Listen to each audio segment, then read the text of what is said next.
So it's the idea of beginning the practice of meditation by finding a quiet place is just a way to get yourself started in terms of your being able to recognize the possibility of there being stillness, the possibility of your being aware and experiencing that awareness as that which you are focusing your attention on. It makes it easier, to get your footing that way, to get yourself established that way. But then, if that's the way you continue to meditate, then meditation is not going to really be of that much use to you, because the purpose of the practice is to be able to live in that way, to live your life that way, not to just, it may be the case that if you practice formal meditation seriously and that becomes some place that you go and sit still in a place that's quiet, is there value to that? Of course there's value to that. It's like taking a breather. It's like being, taking a nap or being in a relaxed place. But the real value in the use of meditation is not for that, was not intended for that. It was intended to, and it's an interesting thing, because if you look at some of the historical practitioners, people who went and lived in caves, right, and meditated day and night and so forth, the idea behind that type of thing is these people were trying to completely transcend their physical existence. They wanted to experience supernatural realms. So that's one thing.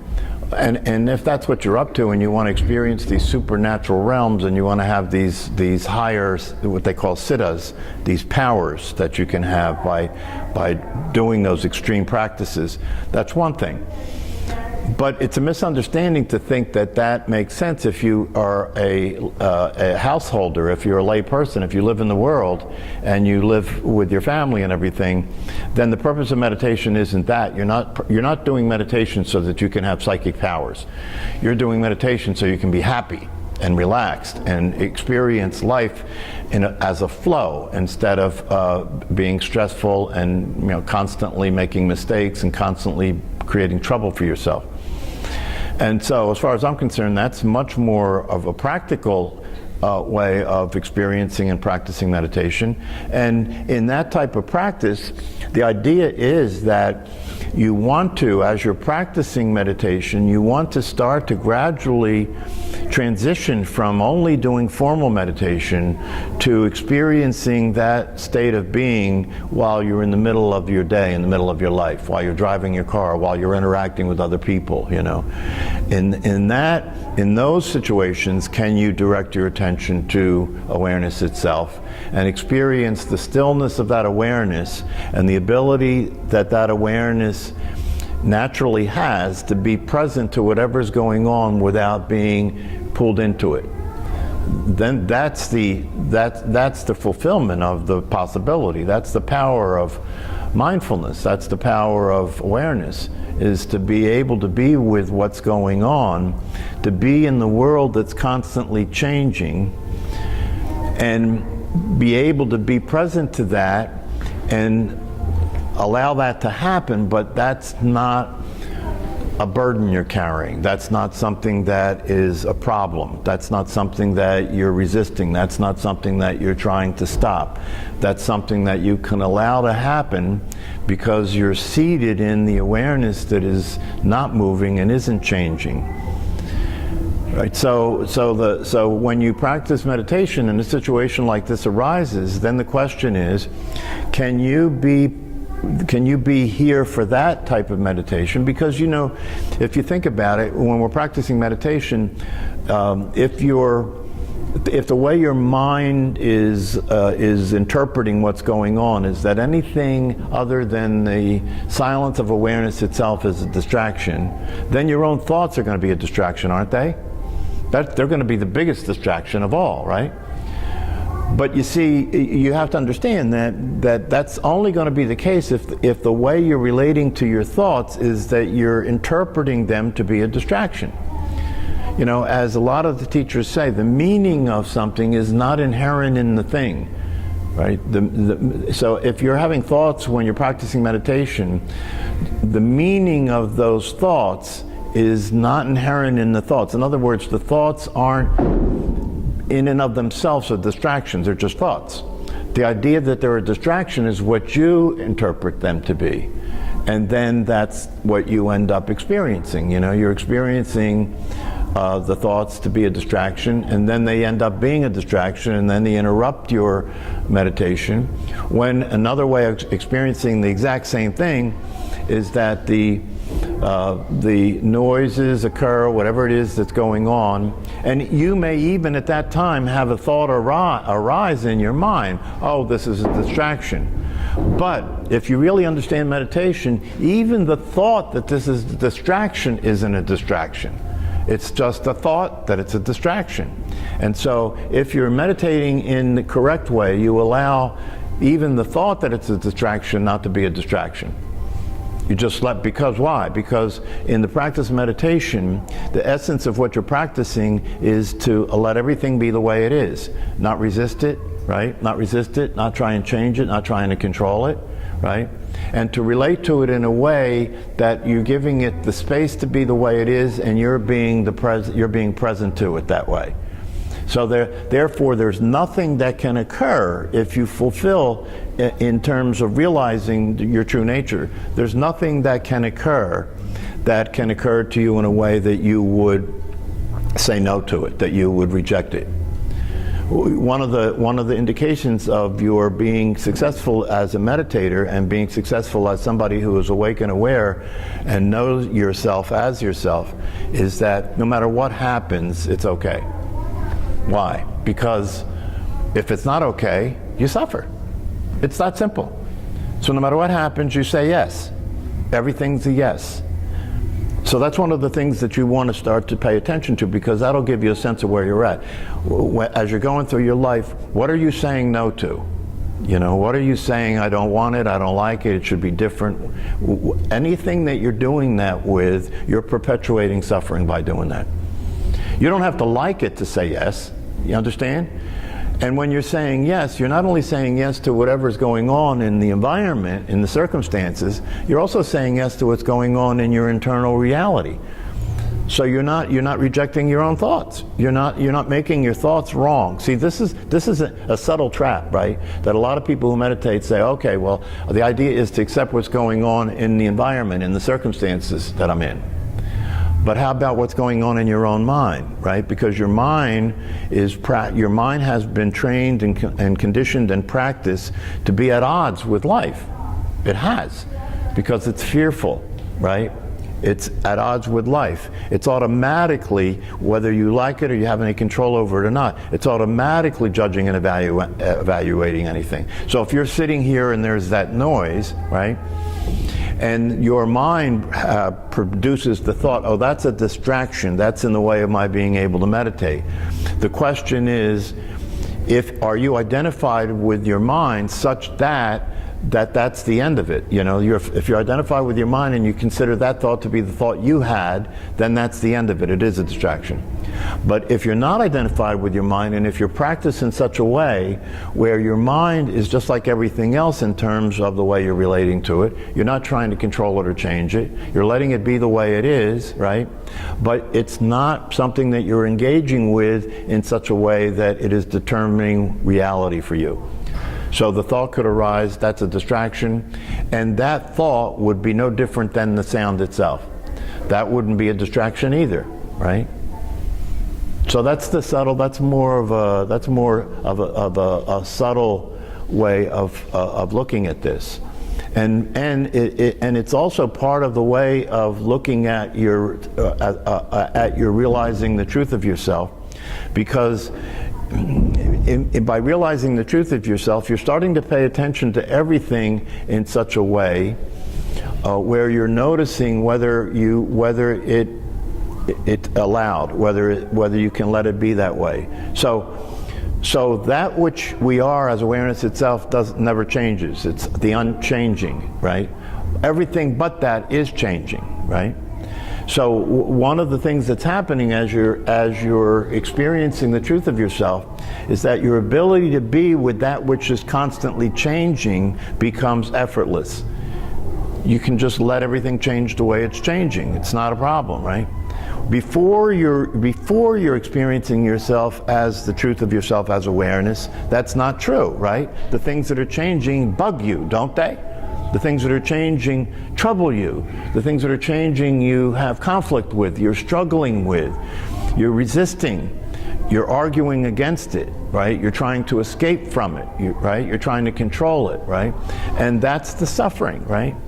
So that when you realize the reality of yourself as awareness and you're able to be seated as that, you're able to stay as the isness, as Mooji would say, right? Then that which is changing is okay.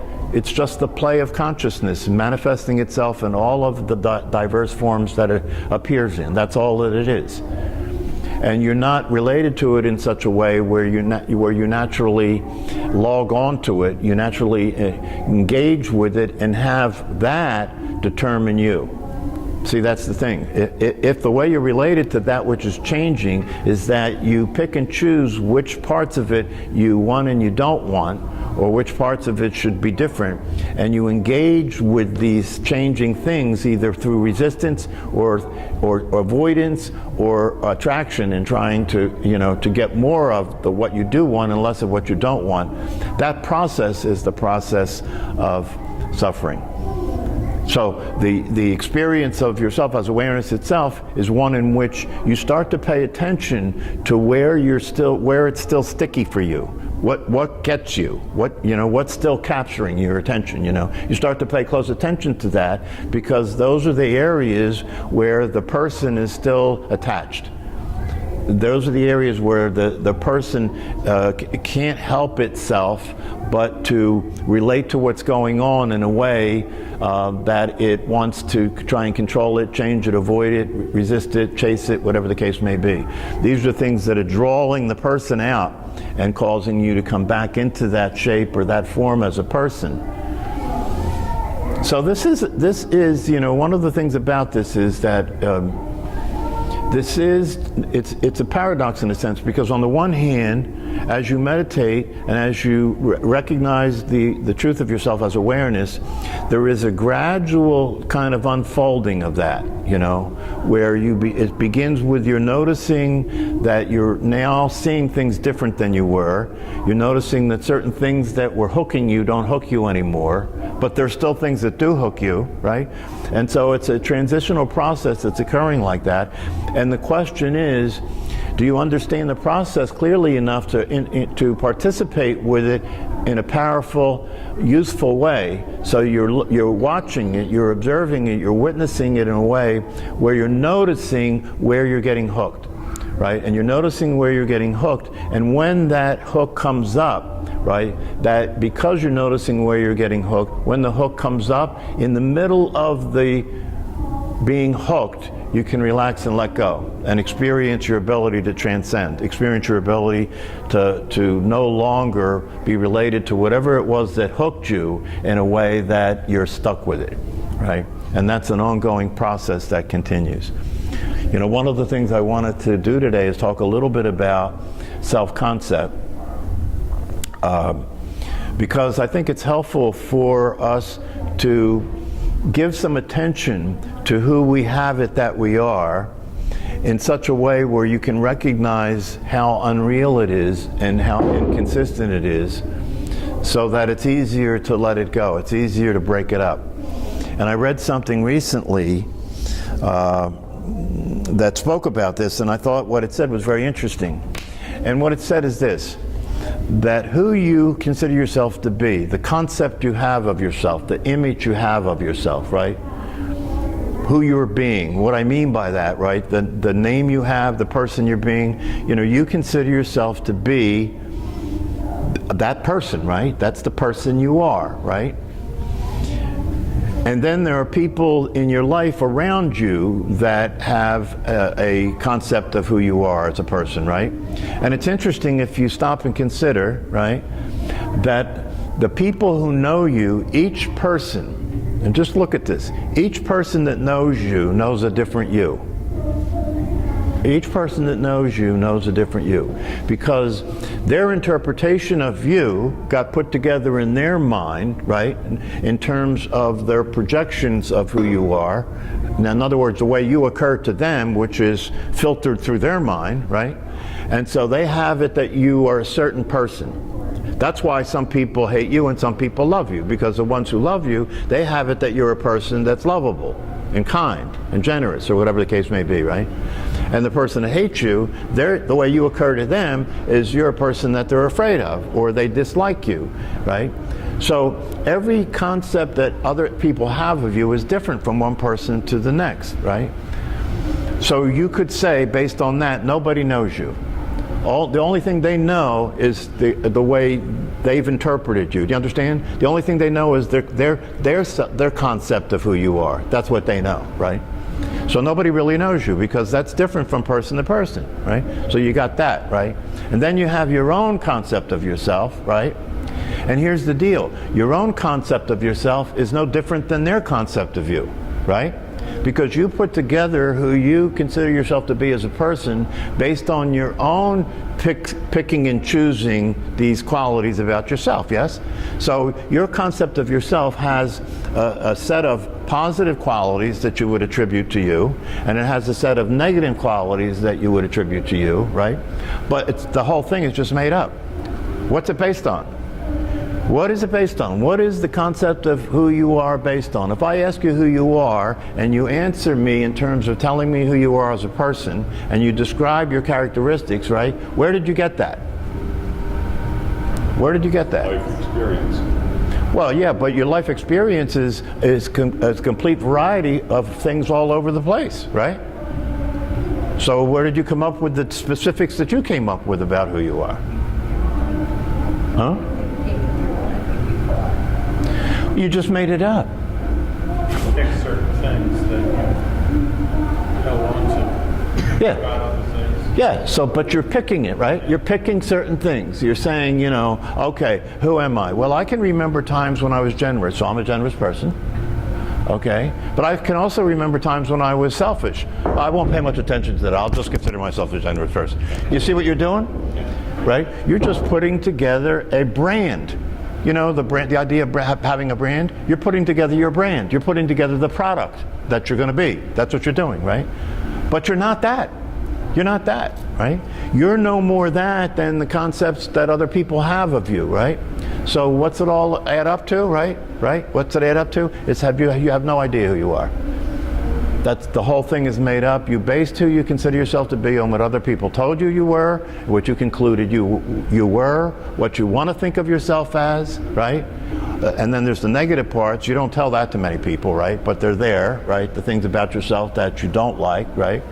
But the whole thing's made up. So what's it add up to? It adds up to that you have no idea who you are.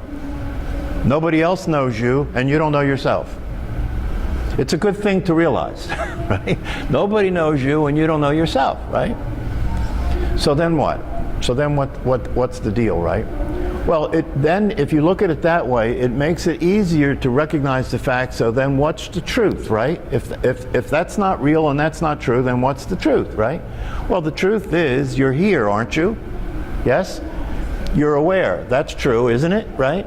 So maybe that's the only thing that you can really count on that's real and true and consistent, is the fact that you simply are here as awareness itself. However, can you know yourself as awareness? This is the very subtle thing, right? Can you know yourself as awareness?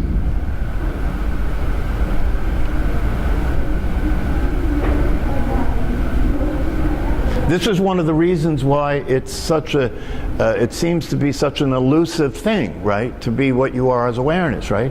Because You will attempt to identify yourself as awareness, right? If I'm going to give up being the person, I made that up, but at least there's something there, right? There's a self-concept, right? I identify with my body, I identify with these characteristics. At least there's something there. If I'm going to give that up and become the awareness, right? Then what am I as that? Can I know myself as that? We already looked at the fact that you can't know yourself as a self-concept because that's just made up. That's changing all the time, right? Who you think of yourself as now is different than who you thought of yourself when you were 15, right? Or when you were 20, or you were 25, right? So that's always changing. That's just the concept of you, an image of you that got put together that you manipulate and you change. But if you're going to give all that up and you're going to be something that is truer and realer than all that, the awareness itself, can you know yourself as awareness?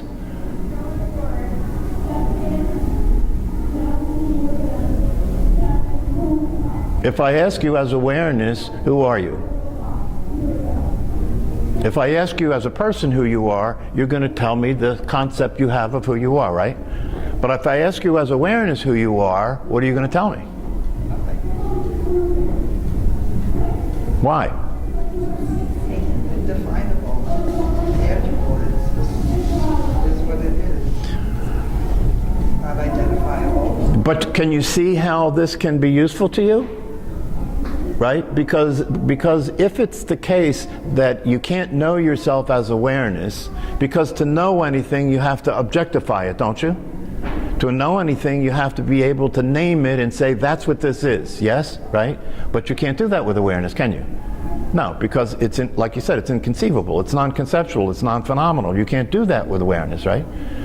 Therefore, awareness can't know itself the way you know yourself as a person, right?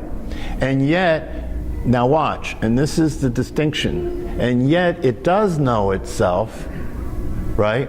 Not in a way that it could identify itself to somebody else, right?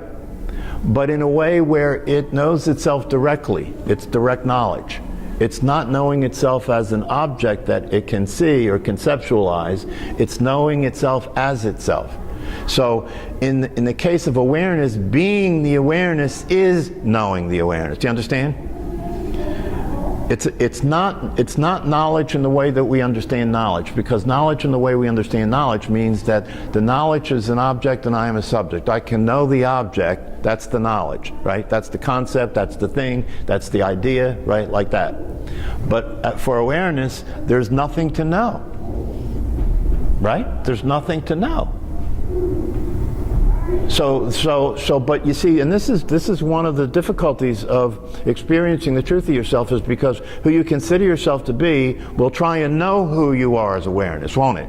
Yes. It'll try and know who you are as awareness, and when it tries to know who you are as awareness, it throws you right back into being the person, right? Because any attribute that you give to yourself as awareness isn't true. Therefore, it's the person confusing themselves as the awareness. That's what you mean when you say, I am aware, right? When you say, I am aware, right? That's not awareness knowing itself. That's the person claiming that they're the awareness, right? So this is important because the awareness is itself, and it's in being itself is the knowledge of itself. Not as an object. It's subject knowledge. It's direct. It knows itself directly, and that is different, and that's different than any other way that you know any other thing. Every other thing that you can know is something that is not you that you can point to and know, right? But that which is you, you can't point to and know because you are it. But it does know itself. It's aware of itself. So, you know, the idea of looking at this concept of yourself and seeing how unreal it is, right, it could be useful to you in terms of your attachment to it. Could be useful to you in terms of your willingness to let it go, because the recognition that it's not real in the first place, it's made up and it's always changing, will allow you to realize that you can let it go. And the other thing that will allow you to realize you can let it go is that even the person that you consider yourself to be is the awareness. right? You know, the way we think about this is, or I'm not the person, so I need to stop being the person and be the awareness, right? But that means that there are two things, the person and the awareness, right? But there aren't two things. There's only one thing, only the awareness, right? So even the person is the awareness. Even the person is the, all the things that you attribute to yourself as a person in terms of what you think you've accomplished, you know, and the power you have to be in the world, that's the awareness. And you just misunderstand it to be the person. Without the awareness, you couldn't accomplish anything because you wouldn't even be here, right? So even the person is the awareness. There isn't two, there's only one, right? And that can be useful and helpful in allowing yourself to recognize the truth of yourself and be the truth of yourself, because that truth does not negate the person. This is important. The truth of yourself as awareness does not negate the person. It doesn't cut itself off from the person. It's not different than the person. It is the person. But it is not only the person. You see, that's the problem. The problem is if who you consider yourself to be, what you consider yourself to be, is limited and exclusively only separate the person. That's the problem, because that is a misunderstanding. That is a conceptualized misunderstanding that is a very limited. It's like Mooji says, the person is the awareness, but it's the weakest link of the awareness is the person. It's the weakest link. So by recognizing the awareness as the truth of yourself, you're not saying, oh, I'm going to be something different than I was as the person. No, the person is the awareness, right?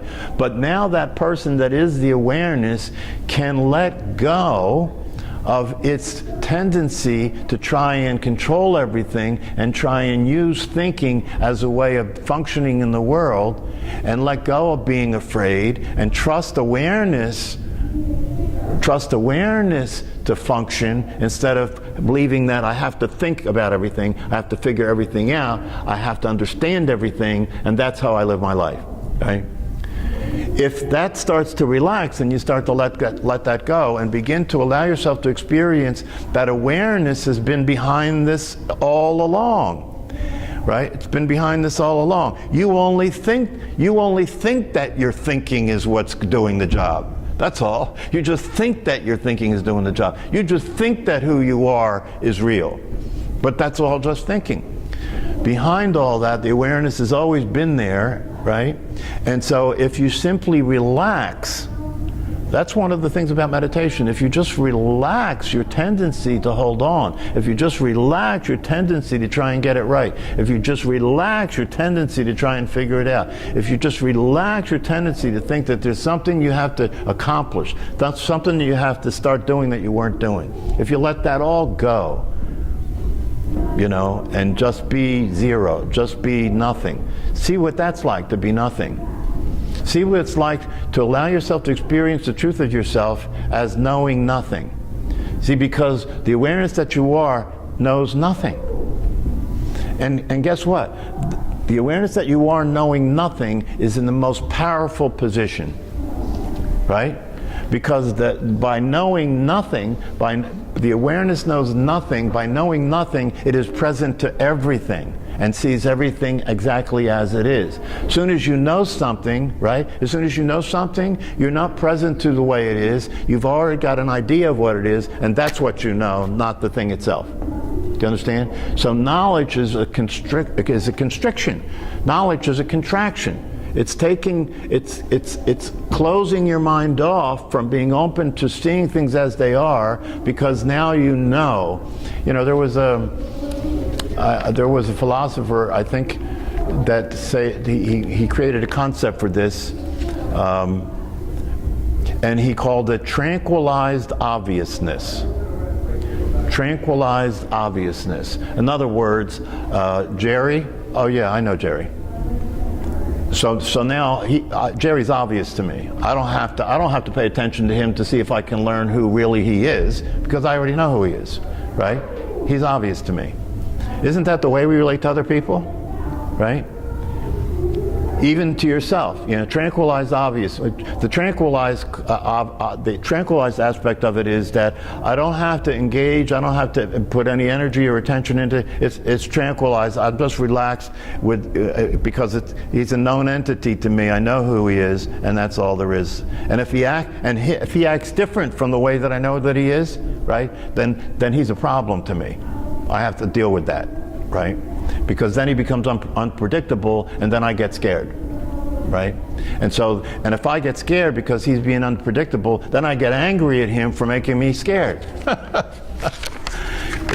It's called insanity. I found this saying. This was a quote from a very famous spiritual teacher. He said, "All that any scriptures could mean to say, and all that any guru can say, is that the listener as an individual entity does not exist. If this is firmly accepted with utter conviction, then the understanding happens to be impersonal and noumenal without any individual comprehender. Such understanding is indeed enlightenment." And basically what he's saying here, and this is what I consider to be the only thing you have to focus on. The only thing you have to focus on is to correct the misunderstanding about who you are. That's it. That's the teaching. Just to see clearly that there's a misunderstanding about who you are, and everything falls out of that doesn't work. All the suffering comes from there. So that's the only thing that you need to involve yourself with. There's a lot of spiritual teachings that have all these other things that you're dealing with and practicing, But as far as I'm concerned, that's the only thing that you need to get. Because once you see the truth in terms of who you thought you were isn't true, isn't real, isn't the reality of yourself. It is real and true in the sense that it is awareness, but in the limited form that it is, and cut off from the rest of itself, you see, it's a big problem. That's what the yearning is. The experience that human beings have, and I consider this to be universal. The experience that human beings have is there's something missing. Is it not? The experience that human beings have is that there's something missing. It explains their behavior. Everybody's trying to get something, aren't they? Everybody's trying to get something, right? They're not sure what it is, but they're sure that something's missing. And every time they get what they thought it was, it never turns out to be it. And what it is that's missing is you. That's what's missing. You're experiencing yourself as being incomplete and missing something and wanting something, right? But you can't put your finger on what it is, right? Because you're confused. And the confusion is you're confusing who you think you are with the truth of yourself. That's the confusion. You're confusing who you think you are with the truth of yourself. And the thing that makes that problematic is that so is almost 8 other billion people, right? So everybody's crazy, therefore nobody's crazy. Everybody's lost, so therefore nobody's lost, right? And everybody's lost, and within that being lost, everybody's trying to prove they're not lost, right? Everybody's lost, but within that being lost, everybody's trying to prove they're not lost. I know what's going on. I know who I am, right? Everybody's got the right answer, don't they? Right? Everybody's got the right answer, but it's a pretense. It's a pretense. Because the truth be told, behind that pretense, they're still lost. They still have no idea. And they may be going after something that they think is the answer that they figured out through thinking, right? But after a while, if you have your feet on the ground, right? If you're using common sense, you've got to realize that you've been doing this for a while now, and nothing that you thought the answer was the answer. So maybe it's because there's really, the way you're approaching it is a mistake, right? You're trying to become something instead of notice the truth of what you actually are. So, before we stop, anybody have any questions?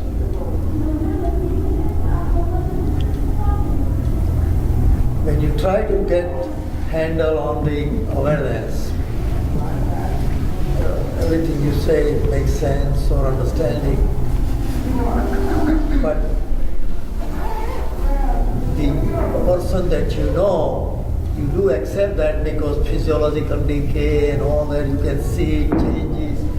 Does awareness change? I know you're going to say no, over time or anything, because awareness dies out. So, Wait, where does awareness? How do you get that the awareness dies out? well, at the end of the life, whatever the soul or everything is, so awareness. See, the only way you could say that, is you have to deny your experience. Because if you've done the invitation, right? One of the things about the invitation is when you get to zero and you look at what's actually so in terms of the awareness, that the isness, the presence, right? And you're asked a question, when you look at that, do you see a beginning to it? Do you see a beginning to it? If you don't see a beginning to it, right, then there's no beginning there. And if there's no beginning, there can't be an end. That's one thing. The other thing is that awareness, is that isness physical, right? If you don't see that it's physical, right, then it is not subject to what's physical. Yeah. So for you to say that the awareness ends, right, is a belief you have that's not based in reality. Because the reality is what you can actually directly see when you look. Okay, but then how do we take a grip on awareness after all the evidence, all the explanation you are telling? Awareness is there, but the only reason, I know you're going to say mind is telling you, we're going to believe on awareness is, I know it's not changing, but it's still, how do we know it's there? You keep saying awareness, we are all the awareness. You said it's not beginning, it's not ending, so what is the, I'm going to use a science word, evidence or something? There's a big awareness is there. Well, I'm not trying to be. no, but no. So see, if you're identifying yourself as the person, this is what you're going to say. That's the person's perspective. That's the person's point of view. But if I ask you, are you aware? Yeah. Okay. How do you know? Well, I see, I breathe, I listen. Right. Because everything that is occurring in that awareness is dependent upon the fact that you are aware. First, there has to be existence for everything else to be there, right? Without that, you wouldn't be talking to me right now, right? Yeah, but the other side would argue, suppose I see it, but if I just put a band-aid on my eye, I cannot see it, right? Are you still aware without your eye? Is a blind person aware? Same thing with the deaf and all that. That's right. That's right. Because even if you have a head injury and you have no memory and you don't know who you are, you're still aware. It's the one thing that you can't get rid of. So is that mean aware on a simplest form? Is that a heart is awareness? Is what? Heart is awareness? Yes. That's, Yeah, it's the same thing. It's the same thing. The essence is... that still becomes indirectly physical, correct? Heart can be stopped, heart can be stimulated. No, I'm not talking about the physical heart. Okay. I'm not talking about the physical. I'm talking about heart as the center, heart as the source. That kind of heart, not the physical pump. Not that kind of heart. See, the thing is, we're all... what Jay is saying is good to interact with, right?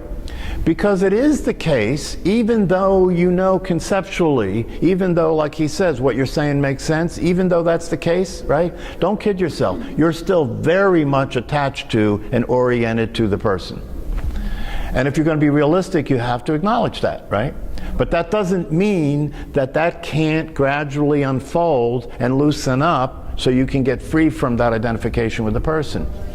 And if you're going to be realistic, that's what you're working with. That's what I was talking about earlier. You're starting to pay attention to how the person keeps coming into play. You start to pay attention to that. And if you recognize, even if it's only conceptually, that that's not actually real, then you start to wean yourself off it. You start to let go of operating that way, a little at a time. Because your brain is going to keep, and your mind is going to keep presenting the view of the person, the thoughts of the person. And you live in a world where that's the agreed reality, right? You know, so if you wake up and you become the awareness that you are, you already are that awareness, so I'm not saying you become it, you just realize the truth, right? Then you are no longer in this world, you're no longer of this world. No, you're no longer, you're in this world, but you're no longer of this world. And that requires some very skillful means, right? To be in the world, the way the world is, the way people are, because they're all operating in this a limited version. They're all operating fear-based. They're all operating competitively, right? They're all operating as if they're going to die when the body dies, right? That's the world everybody's living in. That's what's going on in the world. And so you've got to be very skillful to be in that world, not let all that keep you stuck, not let all that have you fall back into identifying yourself as a person, right? And yet be in that world and interact with that world with compassion and appreciation for the fact that nobody's doing what they're doing on purpose, right? How can you be there in that world with other people that are in that place and know that they are the same as you are, and not let yourself get into this idea that you're better than them or different than them, right? Because one of the pitfalls of waking up to the awareness that you are is that you become arrogant. That you think, oh, I've arrived, you haven't arrived, And that's one of the things about the teachings and the teachers that is complicated. Because on the one hand, see, here's the problem. On the one hand, somebody who is awake and aware and living in that, right? Living in that state of being, right? They are different than you if you're not, right? And they can say things to you that can be enlightening to you. They can give you guidance, right? They can share things with you that can help you navigate your way away from identifying with your body and your mind and your brain. They can do that. So in that sense, they are in a different place, right? But at the same time that's the case, the place that they're at in another sense that is real is no different than you are, because you're already the same as they are. Do you understand? So both things are true. This is one of the things that creates problems in spiritual teachings. Because on the one hand, you do have to respect that the teacher has insights and is in a state of awareness that you're not, and so you have to respect that. You can't learn from somebody that you don't think knows something that you don't know. You have to be in the role of the seeker, of the student, right? But at the very same time that's the case, in order for you to realize the truth of yourself, you have to know that you're no different than your teacher. Both things are true. All right, that's enough. You get kicked out. Yeah.